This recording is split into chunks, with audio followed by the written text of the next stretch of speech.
They always come crawling back, don't they? Hello everyone, welcome back. This is part 2 of the previous video that I'll link in the description below. Here's a quick recap.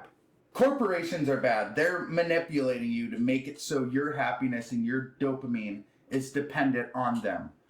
Okay, cool. Everyone's on the same page? Sick.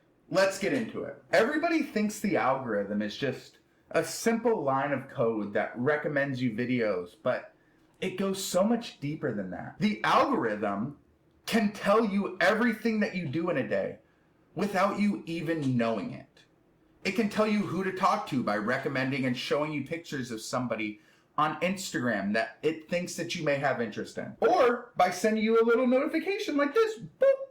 Hey, mystery monologue uploaded. You better go watch his video. Because 4 days ago, you watched my video for 15 minutes and now the algorithm thinks that you like me.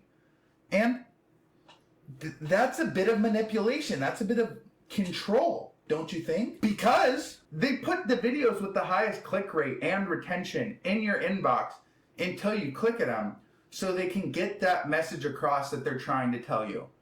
And frankly, I'm shocked that they put that video in there. It's manipulation. It's mind control, what these algorithms do. But let's get one thing straight. The algorithm is not necessarily the problem. It's not the algorithm's fault. The algorithm is a soulless computer that's trained to manipulate you.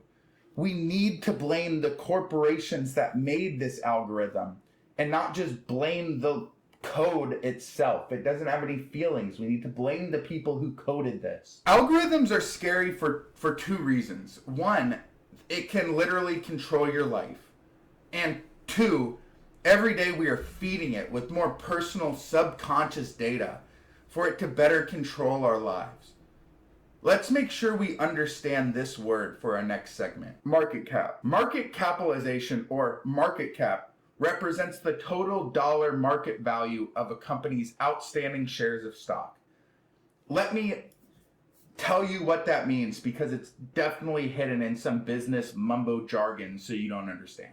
Market cap is basically how much your company is worth because you have segregated it into something called a stock or a share of your company. And whoever owns the most controls major things that happen in that company. Okay, so let's break this down. You have Meta, the whole Meta bubble that owns Facebook, Instagram, WhatsApp, with a $1.5 trillion market cap. And then you have Netflix with a $367 billion market cap. And then you have Hulu, that's majority owned by Disney, that has a $194 billion market cap. And then you have YouTube, that is owned by Alphabet, that most people know as Google, that has a market cap of $2.4 trillion. Okay, so let's do some math. Out of all of the corporations and companies I just listed, you have a total combined market cap of 4.461 plus 12. What even is this number? Okay, well, fine, I'll break it down. Okay, so we have $4,461 billion, or $4.461 trillion. Okay, now let's dive deeper. Okay, so the largest shareholder of Meta is Mark Zuckerberg, duh, Vanguard, and BlackRock. Okay, and the largest shareholder of Netflix is Vanguard and BlackRock. Okay. The largest shareholder of Disney is Vanguard and BlackRock. Okay. And lastly, we have Alphabet, aka Google, aka YouTube, and I'll let you guess. Yeah, it's Vanguard and BlackRock who own the majority shares of this company as well. We're not even going to get into the other absurd things that BlackRock and Vanguard have their hands in, but dude, let's focus on this first. This is a blatant monopoly on the online entertainment industry, on the algorithms that's telling us how and when we receive our dopamine. This is a huge problem. This is the corporation's fault, first of all, like Meta, Disney, and Alphabet, for even selling their shares to a corporation this big, if they even had a choice. But the bigger question we should be asking is, why? And how? How do these companies have so much money to even afford so much ownership in these huge companies, right? And this led me down a rabbit hole of, what does Vanguard and BlackRock want? What could they possibly want with all this corporate raidership mentality? Is it money? Yeah, you're crazy. Obviously, they have enough money if they have that much market share in all these huge companies, right? Huh? What?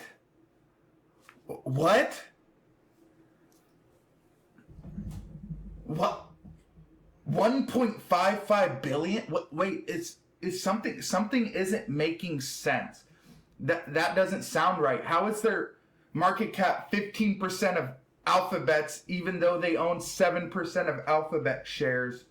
7.08 of 2.4 trillion is a market cap that's 169 billion 920 170 billion, and that number is bigger than this number.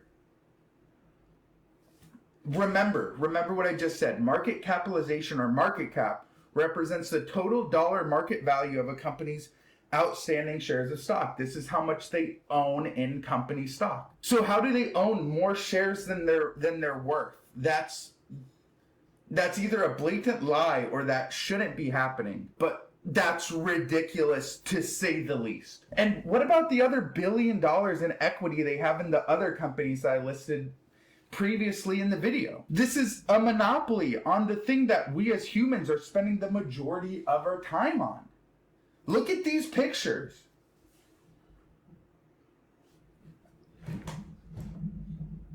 That's a lot of screen time. People are addicted. Now, look at the screen time on your phone. It's probably the same. We're on our phones for the same amount of time that we're slaving away at work.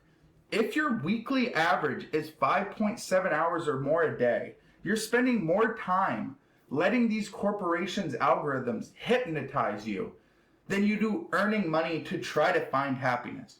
That's weird. They're stealing our time with psychological manipulation in the form of content platforms. BlackRock and Vanguard own all these companies, and they try to say that, oh, well, you guys own them because you guys are shareholders in our company.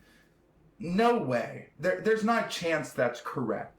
They own the data of these huge companies that these companies collect. So they own the algorithm that collects the data and preys on us. This could be a Pandora's box situation where we've already given these massive companies too much control due to the monopolies that they have. But who are these companies? Why are they forcing smaller corps like these, Facebook, Hulu, Disney, Google, YouTube, to force creators on the platforms to manipulate their viewers into keeping their attention for as long as possible? Like what I'm trying to do now. Find out in part 3.